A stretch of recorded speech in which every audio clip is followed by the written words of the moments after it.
మనం ఇప్పుడు కార్తీక మాస దీపాన్ని చూస్తున్నామండి. కార్తీక మాస దీపము, కార్తీక దీపము చూడండి, దర్శనం చేసుకోండి. చాలా చాలా మంచిదండి. శివయ్యకి ధ్వజస్తంభం వద్ద పెట్టిన కార్తీక దీపం అండి.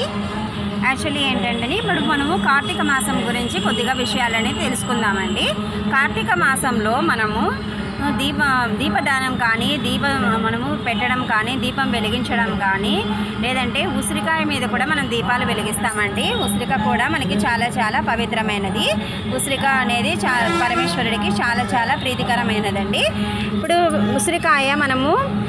ఉసిరికాయ మీద మనము దీపం పెడితే మనకి ఏమైనా కష్టాలు ఉన్నా కానీ, లేకుంటే ఏమైనా కీడు ఉన్నా కానీ అన్నీ స్వామి అనేది తీసివేస్తారన్నమాట. అది కాక మనకి శివయ్యకి ఇష్టమైన మాసం కదండి కార్తీక మాసము. ఈ కార్తీక మాసంలో మనము శివయ్యకి ఇష్టమైన ఉసిరికాయ మీద మనం దీపం అనేది వెలిగిస్తే చాలా చాలా మంచిదండి. స్వామి యొక్క కృపకు మనము పాత్రలం అవుతాము. అదేవిధంగా మనము దీపాలని సాయంకాలం పూట మనము 6 గంటలకు అట్ల పైన మనము స్వామి దగ్గర ధ్వజస్తంభం దగ్గర కానీ, స్వామి వద్ద కానీ, మనము శివయ్య దగ్గర మనం కానీ, విష్ణుమూర్తి దగ్గర కానీ, మనము శివాలయంలో కానీ, విష్ణు ఆలయంలో కానీ మనము దీపం వెలిగిస్తే చాలా చాలా మంచిదండి.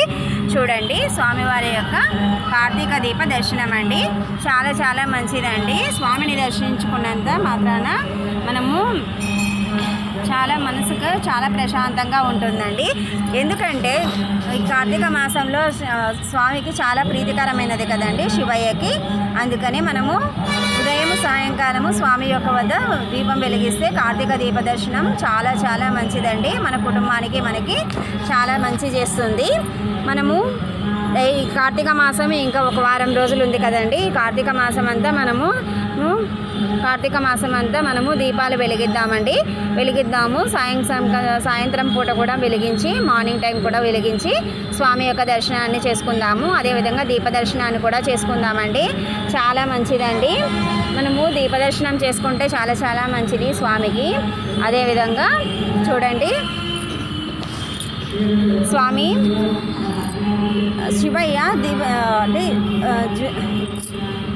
శివయ్య మనకి ఒక కాంతిలో ఉంటారంట అండి. కాంతి స్వరూపులై ఉంటారంట. అంటే ఇప్పుడు మనము జ్యోతి వెలిగించినప్పుడు మనకి కాంతి అనేది ఈ చుట్టూ వస్తుంది కదండి. ఈ చుట్టూ ఉన్న కాంతి అంతా శివశక్తిమయం అండి. ఈ జ్యోతి చుట్టూ ఉన్న మనకి శివశక్తి అన్నమాట. ఈ శివశక్తి అంటే మనకి జ్యోతి అనేది మనకి శివయ్య అన్నమాట. అంటే మనకి శక్తి ఉంది చుట్టూ అంటే మనకి శివయ్య ఉన్నట్టే కదండి.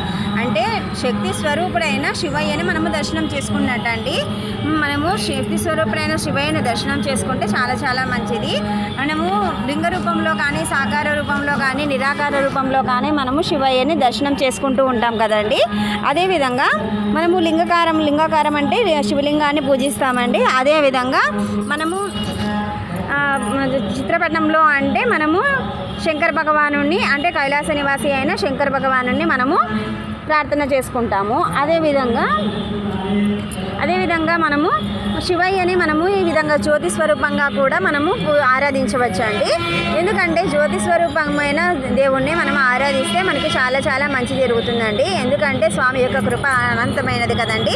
చాలా మంచిదండి. సాయంకాలం పూట దీపం వెలిగించండి. కార్తీక దీపాన్ని దర్శనం చేసుకోండి. కుటుంబం అంతా చల్లగా ఉండండి. ఓం నమః శివాయ నమః.